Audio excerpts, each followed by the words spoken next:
Hey, good afternoon, everybody. Are y'all ready to go ahead and get started? All right. All right, first of all, I want to thank you all for being here. As you know, I'm Sheriff Susan Hutson. We're going to talk about the incident with Lewis Stokes in just a minute. But our team here together who will be able to answer questions about what happened. And we want to talk to our community about what we're doing to fix this issue. So we're going to talk about the chronology of events. On Thursday, November 16th at 6 a.m., jail leadership, including Major Biera and Chief Hammonds, received notification that Lewis Stokes was released without proper ankle monitoring. He was taken into custody and brought to the Orleans Justice Center on October 30th, 2023, for domestic abuse battery, child endangerment, and simple assault. His bond was posted on Wednesday night at 7:47 p.m. He was released at 11:55 p.m. that same night.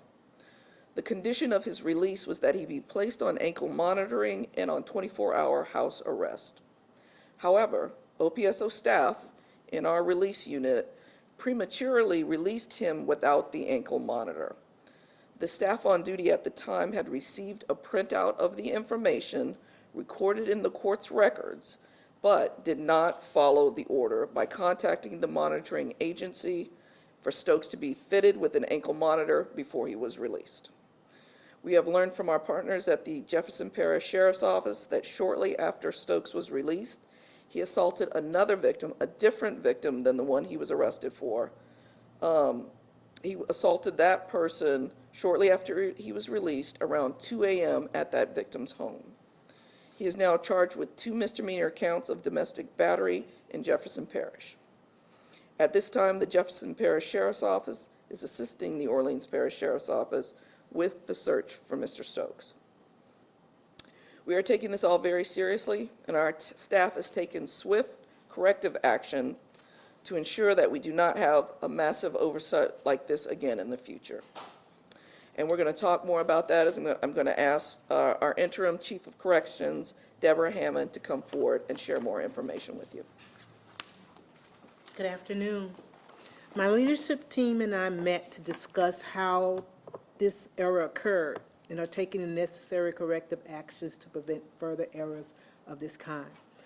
The staff member involved in the incidents have been formally disciplined for their oversight as it relates to this matter. The release cover sheet will be modified to address if ankle monitoring is required. This will alert the person processing the paperwork to read the documents for additional information. Additional training will be provided for our staff in the processing area, and we're in the process of posting a job for a night supervisor to assist in processing paperwork. Also, immediately after being notified about the release, I personally reached out to the victim of Mr. Stokes, who he was in custody for, to make sure that she was okay. Thank you, Chief. Really appreciate that. You know, as an agency, we do not just house people in this jail who have committed crimes. We also do extensive outreach and support of the victims and survivors of crimes through our Crime Victims Reparations Unit. We know firsthand the impact of this kind of error and what it can have on a victim's life. It affects their peace of mind and their sense of security, and for that we are truly sorry. The director of our Crime Victims Reparation Unit, Captain Stephanie Minto, is here to share about her work and how we've supported this particular victim for whom Mr. Stokes was arrested originally. Captain Minto. Thank you. Good afternoon. I'm Captain Stephanie Minto. Once I got the information that took place, I immediately went to Chief Hammond's office, and we found out that the victim that the arrested subject was here for was not the initial victim. I reached out to her, and she said she was safe. I made sure to tell her that if she should have any form of threats, any unanimous phone calls, please call us because we're here for her. The services that we provide here for domestic violence victims, of course, is educational and awareness. We also help with relocation if their lives are at threat. We help with medical expenses, and we also help with lost wages. Once I called her yesterday and I realized that she was safe, I felt better, and to know that we are trying our best to educate domestic victims in the city of New Orleans. Thank you so much, Captain. Again, I've got members of my staff here to answer questions if you have any. As the Orleans Parish Sheriff, I own this incident. We are working to make sure it does not happen again. It was the first time it had happened under my administration. So we are now have had it happen, and we are moving forward to make sure it does not happen again. And we're here to answer any questions you may have. Rob, Sheriff, how relieved are you that this victim survived this attack? You know, I tell you, we do outreach all year long with victims and survivors, and it is really tough work. It's hard work. Isn't that right, Cap? It's really tough work. It matters to us that they're safe and that they feel safe. And to lose that peace of mind or to be put in danger, that's terrible. That is not anything that we ever want to have happen. So we're very relieved that she's safe. Just when it comes to the bond that was set, if you could tell us the initial bond that was set, and then also, why was he able to be released? Like, why did he receive the bond that he received, if you could talk about that? I don't have that bond information. We're glad to get you that, but, you know, that is set in court. That is not something that the sheriff's office sets. You know, people come into our custody. We by and large do not arrest most people who come in here, and then, so we don't also decide when they leave. That's up to a judge. Definitely, and I know you talked about there being discussions held to make sure that this doesn't happen again. If you could just kind of talk to us a little bit about that. Yeah, you know, at our budget hearing, we talked about being at roughly around 60% staffing and how difficult that is with the jail almost at max capacity. So it's important to have more people to do that work. You heard the chief talk about bringing a night supervisor on board to look over things. That's what supervisors do. They don't do the work, they look to make sure it's correct. So we'll make sure that's on board, and then also make sure that we make it easier for our team to be able to identify that an ankle monitor is needed. And just when it comes to victims, how do we assure that this isn't happening again when it comes to these victims? Well, I have to say this, there's no perfect organization.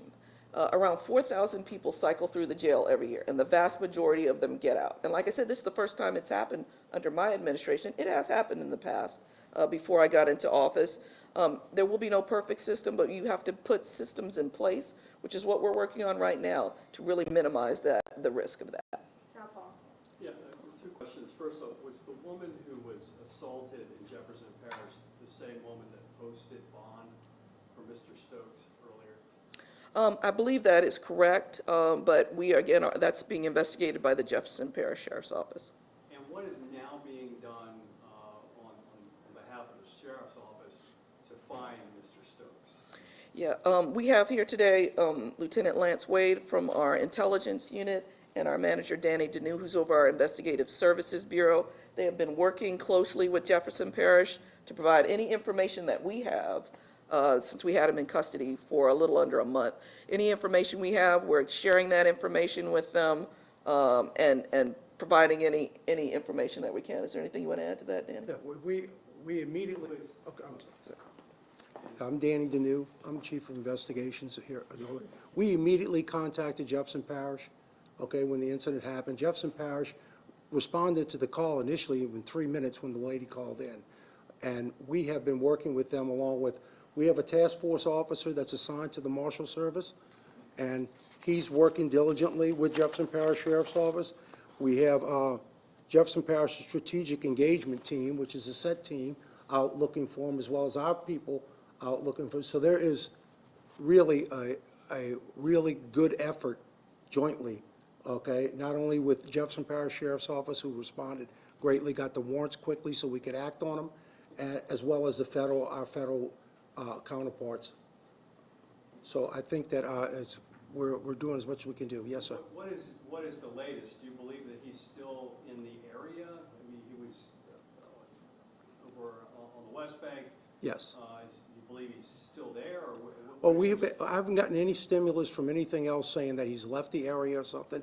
He has family around that area that this incident occurred, and without giving out too much information that would compromise the agents that are out there working, okay, I can tell you that we have nothing to say that he's left the area. No indication of that. Yes, and I think this may be for the sheriff. Can you tell us how many employees were disciplined? And can you talk about what kind of disciplinary action that is? I know sometimes officers get put on administrative leave, but it kind of sounds like they already work in-house. Yeah, we know at least one person who acted on the release is being referred for investigation. But we have to look at the entire system as well to see where are there any shortcomings in it. So that is a process that will play out. We'll report back what we found. We've got this interim process in place to kind of correct things. We've got to look at it thoroughly. And so we got to find out exactly everything that went on, and our Investigative Services Bureau under Chief Deneau will gather all that information for us. So starting today, that interim process is in play when it comes to someone being released? Yeah, it started, yes, the current change in that, Chief? Yes. So on yesterday, when the incident happened, I gathered with my team to discuss the issues, and we came up with a plan on yesterday to implement that yesterday, to ask questions to see if a person was required to have an ankle monitor. That will provide that person who's working up the paperwork, as well as the supervisor, to double check to see if it's anything in the documentation that states that. But we started that yesterday immediately. So Rob, you have another question? Sheriff, you indicated that you're looking for a supervisor now. Can you say whether or not a supervisor was terminated over this incident? No, so no one's been terminated. We're not finished with all the investigation yet, And no. do you know what the nature of the suspect's relationship is with the two victims now? I do not have that information, and I'm not sure if we have any, you do, Chief Deneau? Would you like me to share? Yeah, or is that something we can share without compromising The it? first one was obviously, what he's in jail for, I believe, was his girlfriend. We are not 100% sure what the relationship is with the victim in Jefferson Parish and and Mr. Stokes. Did you have a question, advocate? Yes, I did have a question. The employee who's under investigation, how long had they been with OPSO? Do we have that information, right? We'll get it for you. And I just wanted to confirm that the woman who posted bail for him on Thursday is the same person that he assaulted? Has that been In confirmed? Yes. In Jefferson Okay. Parish, so the same person who That- assaulted, okay, That's correct. right, That's not the person he was in custody here for. right, Right. different person, but it's the same person. Let me get who Paul's posted last question. Yes, ma'am. Sheriff, is there any better communication that can be done between the sheriff's office, magistrate court, and the company that handles the anchor monitoring? I think that there was some suggestions made by Mr. Dennis that there could be better communication, email and otherwise, so that his company can also play a role in those checks and balances. Yeah, absolutely. The bail bonds, men and women are a part of the system, and they're partners in this system. And so we absolutely, communication is the key to that. That's one of the reasons that the city is spending these ARPA funds to fix the communication systems between the courts, the clerks, the sheriff, the police department. That's a huge part of it. So one of the issues was, we got paper, right? That you've got to read all the way through. Our employees have to read all the way through while you're trying to cycle 4,000 people through this system. And so that's going to be problematic. If we have a system that'll send an alert, that's easier. It's easier for everybody. And we know to hold them longer, and we can talk with the bail bondsmen to make sure we know when they're going to be there so we can get them released in a timely manner. So communication is absolutely the key. Are those ARPA funds being used toward a digital system, Sheriff? It is. We expect our new jail management system to be in place. It'll take about 12 months, so sometime before the end of next year, that'll be in place. So that's why we're putting these interim steps in to make sure that we keep folks safe. There's so many women who I've personally done stories on who someone would get out of jail and they come back and That's right. assault them, or this could have been much worse. Could've. If you could talk about that and what steps you want to take. Yeah, and Captain Minto can attest to this, and I want to give her an opportunity to just talk about, this is hard work for us that we do with our victims and survivors every day. This is not anything we ever want to see happen, because we do try to provide them so much support. Yeah. As I mentioned before, that the initial victim, while the arrested subject was in our custody, is not the victim that was abused. But if that was the victim, she would have been notified because she would have been registered with VINE, which is Victim Information Now. And that sent out 3 notifications. One is a text, one is a phone call, and one is, the last resort is a letter to the victim. So that victim would have been advised that the person is being released in that way. So we try to get our staff, our booking clerks, and other supervisors trained how to make sure that that information is in the arrested subjects folder to let them know that a victim is waiting on all those notifications. Thank you guys so much, we appreciate it. Thank you.